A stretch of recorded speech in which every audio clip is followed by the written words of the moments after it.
I can already hear the comments now. They're gonna be so salty. Hello, fellow game chefs. This is Axemmela, and welcome to another ingredient overview. Today we are going to go over the most basic of ingredients, yet one of the most important in cooking history: salt. I decided to start doing simple ingredients so that cooking beginners could listen to my videos with ease. I will go over 5 commonly asked questions about salt, the variety of different salts, the quote-unquote anatomy of salt, and instead of 5 recipes which use salt, I will talk about 5 unique recipes involving salt. Let's begin with the question, shall we? These questions may not be commonly asked necessarily, but they're more just questions. Number 1, where does salt come from? It comes from a salt rock, which is the only actually edible rock on the entire planet. Number 2, what salt is in unsalted butter? Unfortunately, this question may not be the most accurate. I believe it is table salt. The internet decided to be stupid today and not tell me anything useful for research, so I might be in trouble there. Number 3, why do we use salt exactly? Well, no, it obviously brings out the natural flavor of the item it is applied to. It can also be used to preserve food, season food, and strengthen gluten in your bread and grain-baked goods. Number 4, how many types of salt are there out there? Honestly, there are so many types of salts out there that I could fill probably a 15-minute long video and not scratch the surface. And it's just me talking about it. No intro, no outro. I'll list a few of them though. Table, kosher, sea, fleur de sel, Himalayan pink, flake, and Hawaiian salt.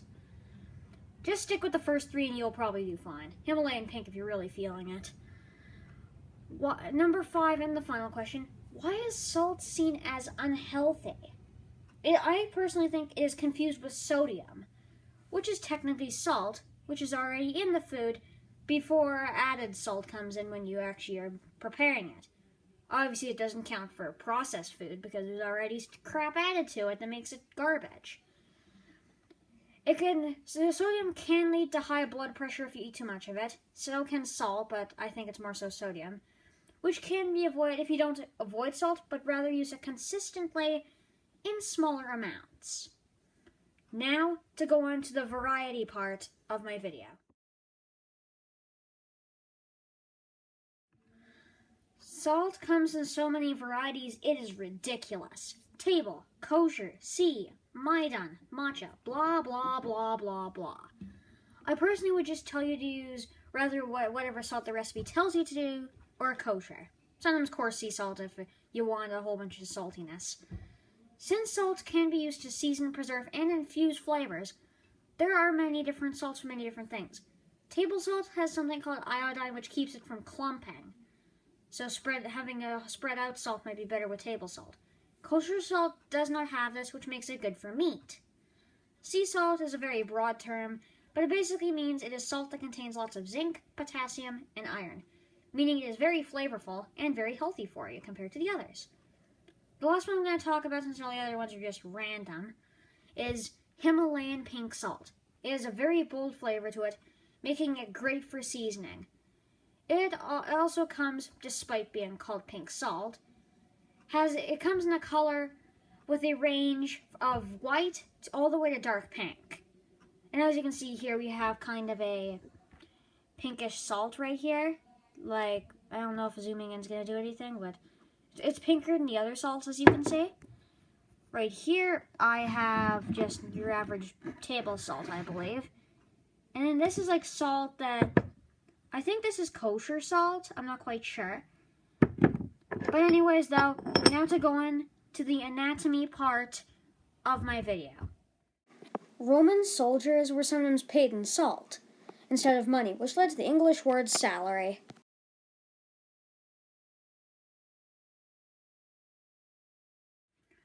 Just like in my vanilla extract video, which I plan on releasing at the exact same time as this video, I will not be talking about the salt itself like I but rather I will be talking about the rock which it came from. The rock is mined in salt mines across the world, but commonly in mountainous regions. The smaller rocks can be found on beaches technically if you dig a little bit, but they're pretty hard to find that way. And that's usually for sea salt. Because, sea salt, it's by the sea. Figure it out.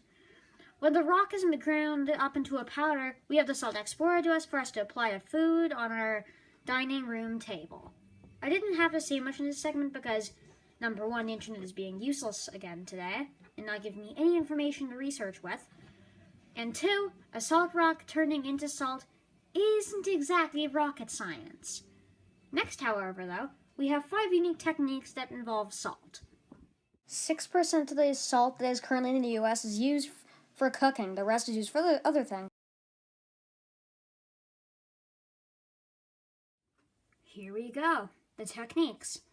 Number 1, which is an Italian thing, is encrusting a fish in salt. A whole fish, I mean, like head, tail, fins, guess kind of the skin, and all.